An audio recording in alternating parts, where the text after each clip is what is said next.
Hi everyone, welcome back to the new video. तो मैंने आपको एस ब्लॉक के बारे में करवाया था। आज मैं आपको पी ब्लॉक के बारे में बताऊंगी। तो पी ब्लॉक हमारा 13 ग्रुप से 18 ग्रुप तक इंक्लूड होता है और हमारे पास इसमें 6 ग्रुप्स आते हैं। क्योंकि आपको पता है जो हमारा पी सब शेल होता है उसमें 3 ऑर्बिटल्स प्रेजेंट होते हैं और उसमें हम मैक्सिमम जो है वो 6 इलेक्ट्रॉन्स को फिल कर सकते हैं। इसीलिए इसमें 6 ग्रुप्स ही इंक्लूड होते हैं। और आपको पता है कि पी ब्लॉक में जो लास्ट इलेक्ट्रॉन है वो पी सब शेल में एंटर होता है, इसलिए इसका नाम पी ब्लॉक होता है। और इसकी जो जनरल इलेक्ट्रॉनिक कॉन्फ़िगरेशन है वो होती है NS2, जो कि प्रीवियस एस ब्लॉक की तरह ही है। और उसके बाद यहाँ पर NP1 से लेकर 6 तक, मीन्स मिनिमम 1 इलेक्ट्रॉन और मैक्सिमम 6 इलेक्ट्रॉन फिल हो सकते हैं यहाँ पर। तो ये इसकी जनरल इलेक्ट्रॉनिक कॉन्फ़िगरेशन रहती है।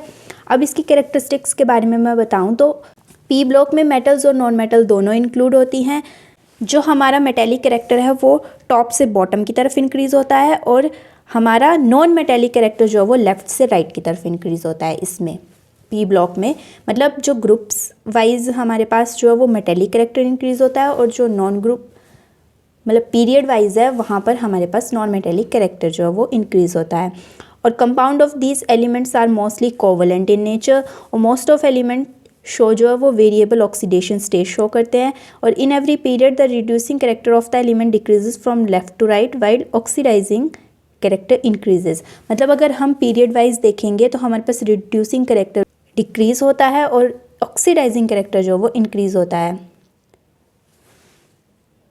अब यहाँ पर हम 13 ग्रुप को बोरॉन फैमिली बोलते हैं, 14 ग्रुप को कार्बन फैमिली बोलते हैं, 15 ग्रुप को नाइट्रोजन फैमिली बोलते हैं। लेकिन जो हमारे पास 16 ग्रुप है उसको हम कैल्कोजन भी बोलते हैं, मतलब और forming elements, because most of the ores of the metals are oxide, sulphide, sulphates.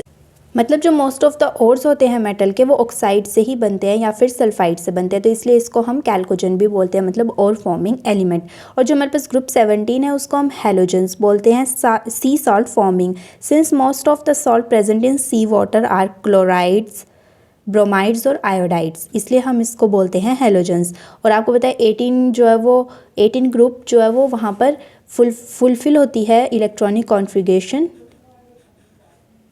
NS2 NP6, तो इसलिए इसको हम नोबल गैसेस भी बोलते हैं। लेकिन जो हीलियम की कॉन्फ़िगरेशन है वो होती है 1s2।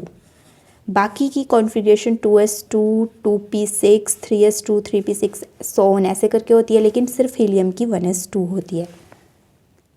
क्योंकि हीलियम में भी जो है वो इलेक्ट्रॉन फुलफिल हो रहे हैं, मतलब एस सब शेल जो वो पूरा फिल हो रहा है, इसलिए हम इसको नोबल गैस में ही इंक्लूड करते हैं। और जो एलिमेंट्स हमारे पास एस ब्लॉक और पी ब्लॉक में जितने भी एलिमेंट्स प्रेजेंट हैं उनको कंबाइन करके हम एक नाम दे देते हैं जिसको हम बोलते हैं रिप्रेजेंटेटिव एलिमेंट्स। मतलब एस ब्लॉक और पी ब्लॉक के मिक्स इकट्ठा करके अगर हम नाम दें तो वो रिप्रेजेंटेटिव एलिमेंट्स होता है। वैसे एस ब्लॉक का नेम एस ब्लॉक है, पी ब्लॉक का नेम पी ब्लॉक है, लेकिन अगर हमने इनको कंबाइन करके बोलना हो तो हम इनको रिप्रेजेंटेटिव एलिमेंट्स बोलते हैं। सो ये कुछ कैरेक्टरिस्टिक्स थी पी ब्लॉक के बारे में। नेक्स्ट मैं आपको डी ब्लॉक के बारे में करवाऊंगी। तो मिलते हैं नेक्स्ट वीडियो में। Till then do like, share and subscribe my channel. Thanks for watching.